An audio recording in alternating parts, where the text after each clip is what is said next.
السلام علیکم ناظرین، آپ سب کیسے ہیں؟ امید ہے کہ سب خیریت سے ہوں گے۔ آج ہم آپ کے لیے ڈاکٹر اسرار احمد کی ایک ایسی ویڈیو لائے ہیں جس میں ڈاکٹر اسرار احمد نے یہودیوں کے بارے میں جو پیشن گوئی کی تھی وہ آج سچ ثابت ہوئی۔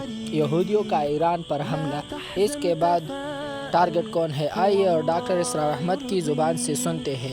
اگر آپ چینل پر نئے ہیں تو چینل کو سبسکرائب کریں تاکہ آپ کو ہماری اگلی ویڈیو کی نوٹیفیکیشن مل جائے۔ شکریہ۔ ان میں سے نمبر 1 ایران ہے۔ اگر ہم چلتے ہیں عرب سے مشرق کی طرف تو ایران ایک اعتبار سے یہ بازی لے گیا ہے پورے عالم اسلام پر۔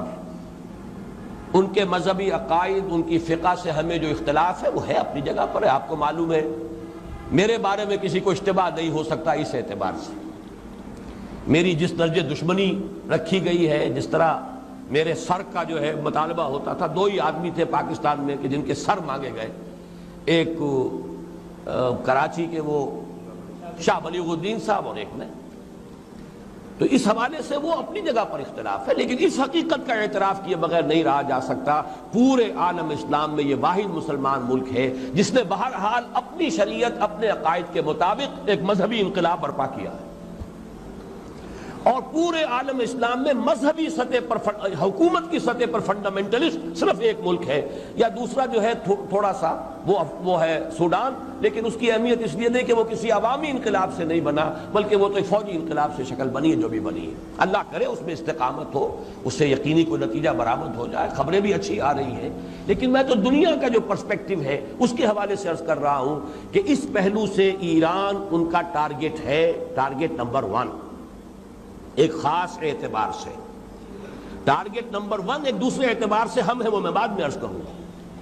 چونکہ حکومت کی سطح پر فنڈامنٹلزم ہے اور وہ آیا ہے ایک عوامی انقلاب کے نتیجے میں، پھر ان کے پاس تیل کی دولت ہے، اس کے خلاف اکنامک سینکشنز بھی ہو جائیں تو اگر لیبیا کھڑا ہو سکتا ہے تو بہرحال وہ بھی کھڑا ہو سکتا ہے، اور نقشہ وہ دنیا کو دکھا چکا ہے کہ لڑا دے ممولے کو شہباز، یہ نقشہ بھی اس نے دکھا دیا ہے۔ یہ ہے ایران کا معاملہ۔ نمبر 2 پاکستان۔ پاکستان 400 برس کی تجدیدی مساعی کا امین ہے، امانت دار ہے۔ پورے ہندوستان میں مجدد الفسانی رحمت اللہ علیہ، شاہ ولی اللہ دہلوی رحمت اللہ علیہ، سید احمد بریلوی رحمت اللہ علیہ، ان کا جہاد، پھر اس 20ویں صدی عیسوی میں یا 14ویں صدی ہجری میں علامہ اقبال جیسا مفکر، مولانا مودودی جیسا مصنف، مولانا الیاس جیسا مبلغ، شیخ الہند جیسا مجاہد حریت، پورے عالم اسلام میں ان کا پیرلل کوئی موجود نہیں۔ یہ 400 سال کی تاریخ ہے، اس کی امانت، اور اس کے نتیجے میں یہاں کے مڈل کلاس میں فنڈامنٹلزم کا ایک نیوکلیس ہے،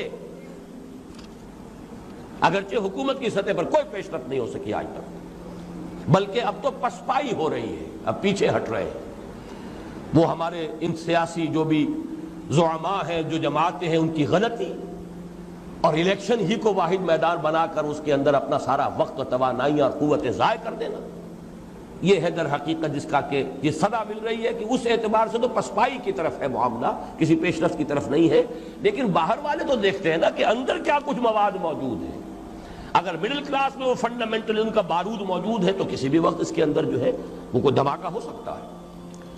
دوسری بات جو ان کے لیے ایک اعتبار سے ٹارگٹ نمبر 1 ہمیں بنا رہی ہے وہ ہمارا ایٹمک نو ہاؤ ہے، پورے عالم اسلام میں اور کسی کے پاس نہیں۔ اسلامی بم اگر بنے گا تو یہی بنے گا۔